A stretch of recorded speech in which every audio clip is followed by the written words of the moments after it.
જય શ્રી કૃષ્ણ મિત્રો, મધુસ કિચનમાં તમારું સ્વાગત છે। તો આજે આપણે કોબીજની શાક બનાવવાના છે, તો ચાલો આપણે કોબીજનું શાક બનાવવાનું શરૂ કરીએ। ચાલો આપણે કોબીજનું શાક બનાવીશું તો આપણે પહેલાં તેલ એડ કરી દઈશું।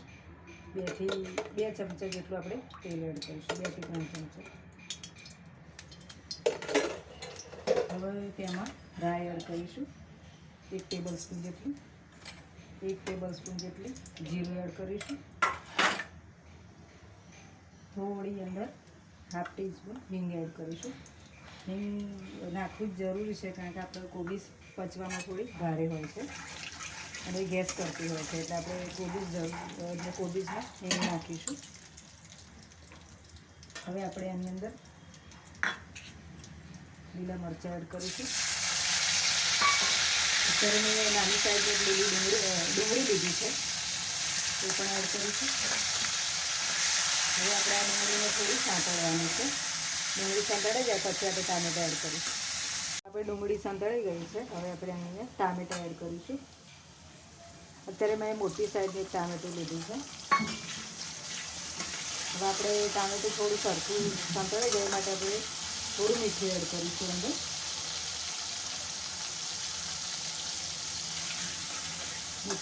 હવે આપણે ટામેટાં થાય ત્યાં સુધી આપણે આને મિક્સ કરતા રહીશું 1 થી 2 મિનિટ માટે। એની અંદર લાલ મરચાં એડ કરીશું, 2 થી 3 કટકા। હવે એની અંદર આપણે મસાલા કરીશું, હાફ ટેબલ સ્પૂન હળદર પાવડર, 2 ટેબલ સ્પૂન જેટલું લાલ મરચું પાવડર। તમારા ઘરમાં જેટલું તીખું ખવાશે એ પ્રમાણે તમે નાખી શકો છો। અને અત્યારે હું થોડું ફરી મીઠું એડ કરી દઉં છું, એટલે આપણે શાકમાં ફરી નાખવું ના પડે। હવે આપણે એને થોડું સાંતળીશું। આ કોબીનું શાક ખૂબ જ સરસ લાગે છે। હવે આપણે એની અંદર ધાણા જીરું આપણે પછી એડ કરીશું, હું તમને આગળ બતાવીશ। હવે આપણે એની અંદર કોબીજ એડ કરી દઈશું। અત્યારે મેં 500 ગ્રામ કોબીજ લીધી છે। મારા ઘરમાં મારા ફેમિલીમાં 6 સભ્ય છે, એટલે મેં 500 ગ્રામ લીધી છે। તમારા ઘરમાં જેટલા સભ્ય હોય ફેમિલીમાં એટલી રીતે તમે બનાવી શકો। હવે આપણે આને મિક્સ કરી દઈશું બરાબર। હવે આ તમે જોઈ શકો આપણે બધું મિક્સ કરી દીધું છે।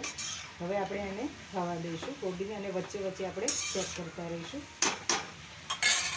હવે તમે જોઈ શકો છો મેં આને વચ્ચે 2 થી 3 વખત હલાવતી રહીશું। હજુ આપણું કોબીજનું શાક સરખું ચડ્યું નથી, હજુ આપણે એને થોડી વાર ઢાંકીને થવા દઈશું। હવે આપણે જોઈ લઈશું, હવે થોડી આપણી કોબીજ ચડી ગઈ છે। હવે આપણે એની અંદર ધાણા જીરું એડ કરીશું।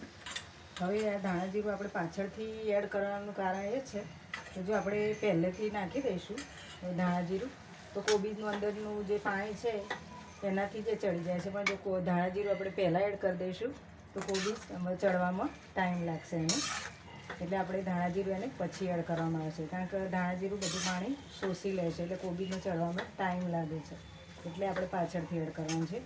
હવે આપણે લીલા ધાણા એડ કરીશું, અને કસૂરી મેથી પણ અંદર એડ કરજો, બહુ સરસ લાગે છે એનો ટેસ્ટ કોબીજમાં, એટલે થોડી કસૂરી મેથી પણ મેં એડ કરી છે અંદર। તમે જોઈ શકો છો કોબીજનું શાક ખૂબ જ સરસ થયું છે। જો તમારા ઘરમાં કોબીજનું શાક કોઈને નહીં ભાવતું હોય તો પણ ખાશે, એટલું સરસ આ થયું છે। અને નહીં ખાતા તો પણ ખાતા થઈ જશે, અને 2 રોટલી ખાતા હશે તો 4 ખાશે, એટલું સરસ આ શાક લાગે છે, અને ખૂબ પ્રેમથી ખાઈ લેશે। એટલે આ કોબીજનું શાક જો તમે આ રીતે ક્યારેક ના બનાવ્યું હોય તો ચોક્કસ બનાવજો। હવે આપણે આ કોબીજનું શાક થઈ ગયું છે, હવે આપણે એને સર્વ કરી દઈએ। મેં અત્યારે કોબીજનું શાકને સર્વ કરી દીધું છે, તમે જોઈ શકો છો।